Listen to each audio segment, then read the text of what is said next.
Most people think booking a hotel in Italy is the same thing as booking a hotel in the US. They're wrong. Things work differently in Italy. And there are 7 key booking mistakes that most Italian tourists make that cost them hundreds of dollars. But today, I'm going to tell you how to avoid every single one. I'm Gary with Optimal Travel. Let's get started. Every time I travel in Italy, one thing that strikes me as unique is the types of hotels that they have there, because it's very different than what we're used to in the US. Any city I go to in the US that I need a hotel, I can always find a Hampton Inn, a Holiday Inn, a Marriott style brand, a Hilton style brand. It's what we're used to. In Italy, it's not like that. 90% of the hotels in Italy are independently owned and operated. Most of us are conditioned to think we should book our hotels well in advance to lock in the best price, and that the closer it gets to those dates, those prices are going to go up. But in Italy, because it's such a network of independently operated hotels, it doesn't work that way. In fact, a lot of times, these hotel prices will drop the closer it gets to your date if they're not up to full occupancy, because they need to get people in those rooms. Now, I'm not suggesting that you wait until the last minute to book. There is a smart strategy that you can use in order to get the lowest price and not be taken advantage of. And that is to book your hotel as soon as you find the one that you want, but book it with a refundable deposit. It's not difficult to do. Most of these hotels will book you with a refundable deposit. My advice is, if you find one that only will give you a non-refundable option, skip it. It's not worth it. Because if you book with a refundable deposit, they usually give you up to a day or two before your arrival to cancel. And you can be checking prices 3, 2, even 1 week before you're getting there. And you probably have a good chance of finding a lower price at that hotel or a comparable one. And you could switch the reservation or just call your hotel that you made it with and say, hey, I found a lower price here. Can you match that, or I'm going to switch? People who work at these hotels will not always speak English, but you can use Google Translate and they'll do the best to understand you. In fact, on my last trip to Rome, I booked a hotel at 175 euros per night. I made sure I had a refundable deposit. And 1 week before I left for the trip, I noticed that that exact same hotel was offering these rooms at 145 euros. They needed to fill more rooms. It was easy. I called them up and I asked for that price and I got it immediately. And this has happened to me on multiple occasions. Have you ever felt like you overpaid for a hotel somewhere? Let me know in the comments below. I found out really quickly during my trips in Italy that booking a hotel based on price alone is a huge mistake. In fact, Italy has all different kinds of hotels. Many of them are more hostel-like than actual hotel-like. And you really need to do some more investigating before you just book the best price, because it could be something that either is a miserable place to stay or way out of the way and not convenient to transportation. And those are important things when you're touring around Italy. And because the hotel landscape in Italy is so different from the US, we don't always have the same hotel reputations to go by when choosing a hotel. They do have Hiltons there, they do have Marriotts there, but they're the premium brands. They're going to cost you 300 to 500 euros per night on average. If you want a more reasonably priced hotel, you're going to be stuck picking from the local independent operated hotels. This by no means is a disadvantage. In fact, it gives you a big advantage. Some of these hotels are absolutely wonderful, but there's one thing I always do to make sure I'm getting a decent hotel, even if it looks like a price too good to be true. Here's the very first thing I check: the Google star ratings. It has never led me wrong. So no matter where you find this hotel, whatever booking site you're using to get there, once you find one you think looks good, you're happy with the price, look it up on Google Maps. Find it and see what the reviews are.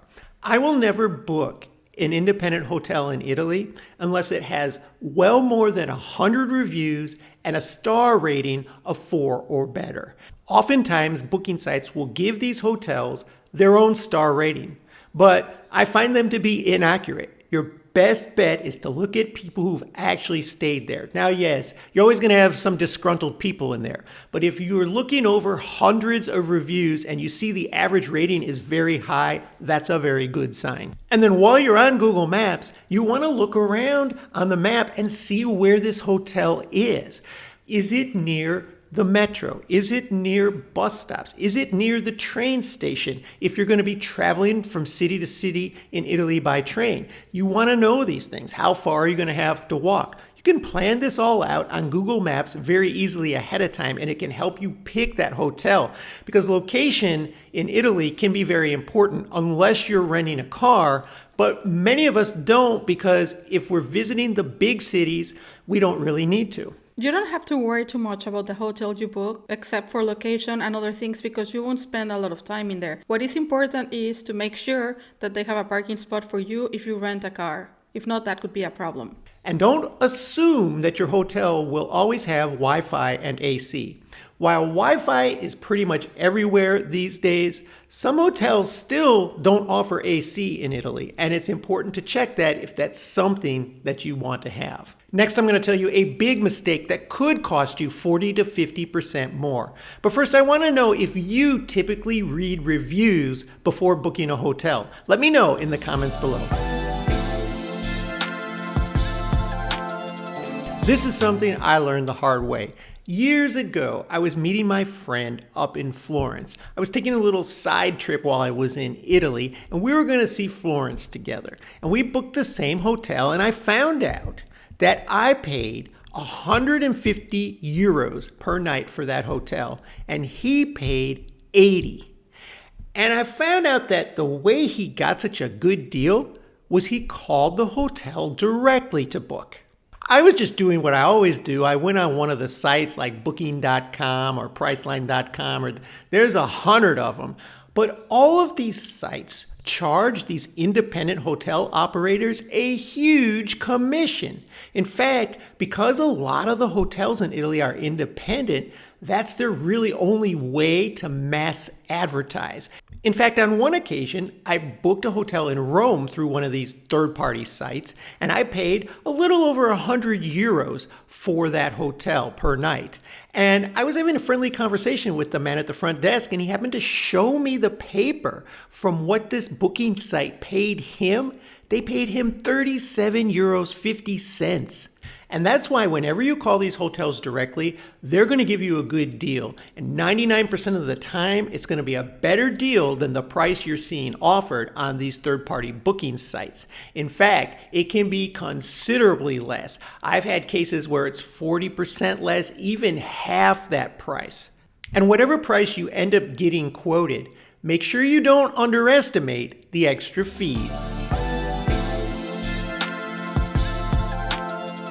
If you've never been to Italy or Europe before, you might get surprised when you go to check in for your hotel that they want to charge you an extra amount for city taxes.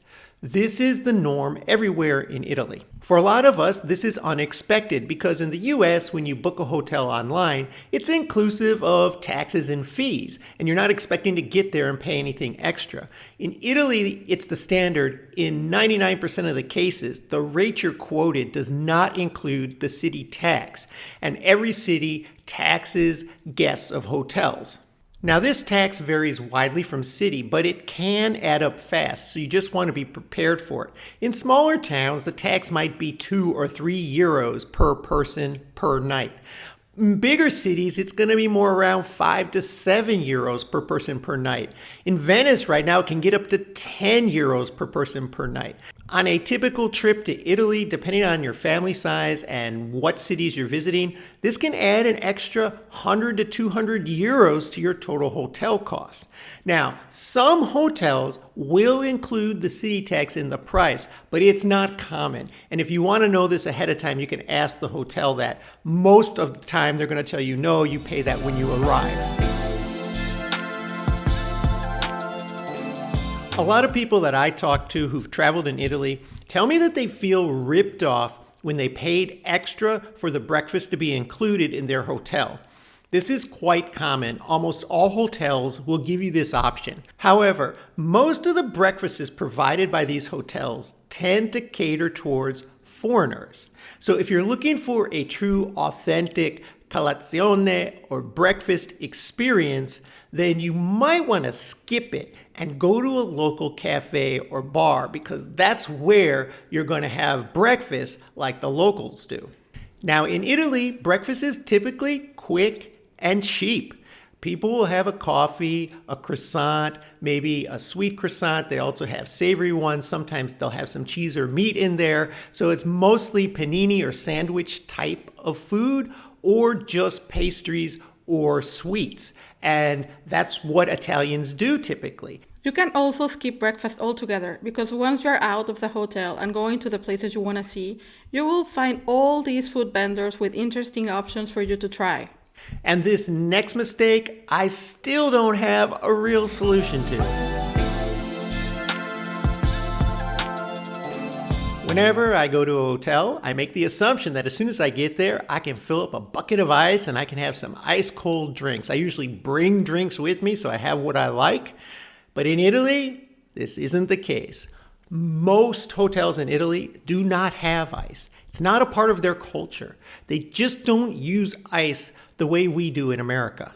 In fact, in the past, when I've asked for ice at the front desk, they look at me all confused. And there really is no good way around this. One time in Rome, we booked an American chain hotel specifically to get ice. However, all the ice machines in the hotel were broken.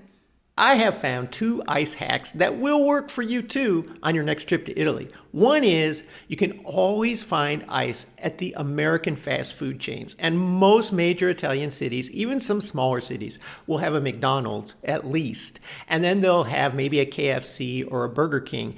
At any of those spots, you can ask for a full cup of ice with any purchase, or even if you're just buying a bottle of water or a soda there, and they will give it to you. And another thing I've learned to look out for is any grocery store near the hotel. Most grocery stores in Italy will sell small bags of ice for about €1, so it's not expensive, and it'll last you the whole day or the whole night. The problem is where a lot of these hotels are located, there aren't always convenient grocery stores. There might be convenience shops or convenience stores, but they don't usually have the ice. Now, this next thing could get you in a pickle when you go to check in. But first, if you would take a minute and subscribe to our channel, hit that like button. It helps us grow and we'll continue bringing you travel content. When I book a hotel in the US, I'm not really concerned about how many people are coming with me, whether it's just me and my wife or if one of our kids are coming with. I'm more concerned with, is there 1 bed or 2 beds if we need the extra bed in the room? But in Italy, it matters how many people you tell them are occupying that room. If you book a room for 2 people and you show up with 1 child with you, doesn't matter if he's 3 years old, 5 years old, 12 years old. They're going to charge you an extra 30 to 50 euros a night just for that child. And the room you booked might not even be properly equipped. Most of the hotels in Italy don't have standard rooms with 2 double beds in them. Most of them will either have just 1 double or queen size bed, and you have to get a special room if you need an extra bed. This is another reason it's a big advantage to book directly with the hotel, because you're on the same page with them as to how many people are going to be in the room. I have found in many cases when you book with a website like booking.com or priceline.com that even though you put in there that you're bringing 2 adults and 2 children, when it gets to the hotel, they for some reason get converted to a room for just 2 adults. I don't know why or how this happens, but it has happened to many people on a number of occasions. So if you want to avoid that headache, book direct or at least call the hotel after you've booked and ask them how many people this booking is for and clarify if that number is off so that you don't end up with a headache once you arrive, being hit with a lot of extra fees that you didn't expect or even not having a room that can really accommodate you and your family. So now that you won't make these booking mistakes on your next trip to Italy, there are a lot of scams targeting tourists in Italy these days. I'll tell you how to avoid those right here.